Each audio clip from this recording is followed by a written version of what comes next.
محمد صلی اللہ علیہ وسلم میسج کے ذریعے سوال آیا ہے کہ شادی کرنے سے پہلے کیا مرد سے اس کی آمدنی اور عورت سے اس کی عمر پوچھنا درست ہے یا نہیں؟ کیا حرج ہے اس میں؟ بڑھیا تو نہیں ہے تو پوچھیں گے تو صحیح نا یار. اور لڑکا جوان اور بڑھیا کو تو پھر ماں بیٹا لگیں گے اور لڑائی ہو جائے گی اور شور مچ جائے گا معاشرے میں. یہ بالکل سب دیکھ بھال کے ٹھوک بجا کر مطلب کرنی چاہیے شادی. آمدنی بھی پوچھ سکتے ہیں نا مرد سے؟ کوئی عرض نہیں ہے بالکل. بھائی کھلائے گا کیا یہ تو پوچھیں گے تو صحیح نا اس کو یہ تو کماتا کتنا ہے. صلو علی الحبیب صلی اللہ علیہ وسلم. لیکن یہ جو کہتے ہیں کہ بھئی آمدنی کتنی ہے یہ پوچھتے ہیں لیکن کہاں سے کماتا ہے یہ نہیں پوچھتے ہیں. یہ بھی پوچھنا چاہیے.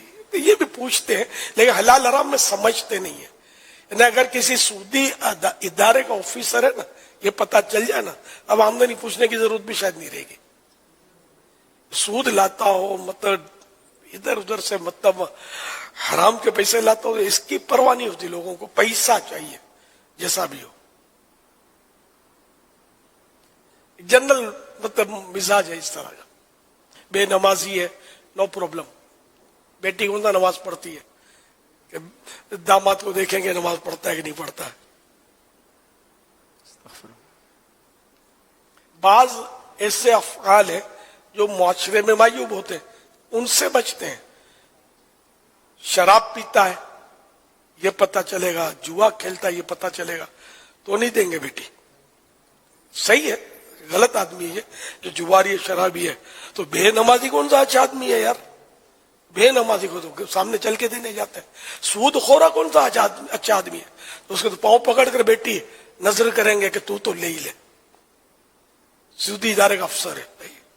تو یہ مطلب جو اللہ کے نزدیک گناہ ہے یہ دیکھنا مقصود نہیں ہے.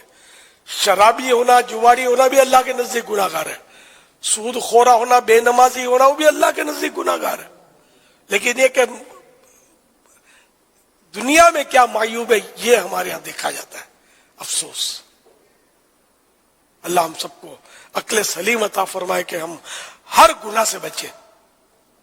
بندوں کے نزدیک معیوب ہو اس سے بھی بچیں, بندوں کے نزدیک معیوب نہ بھی رہا ہو ہم اس گناہ سے بھی بچیں کہ عذاب اور ثواب کا مالک اللہ ہے بندہ نہیں.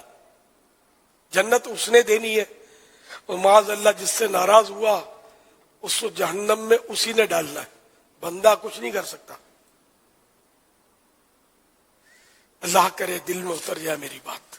صلو علی الحبیب صلی اللہ علیہ محمد.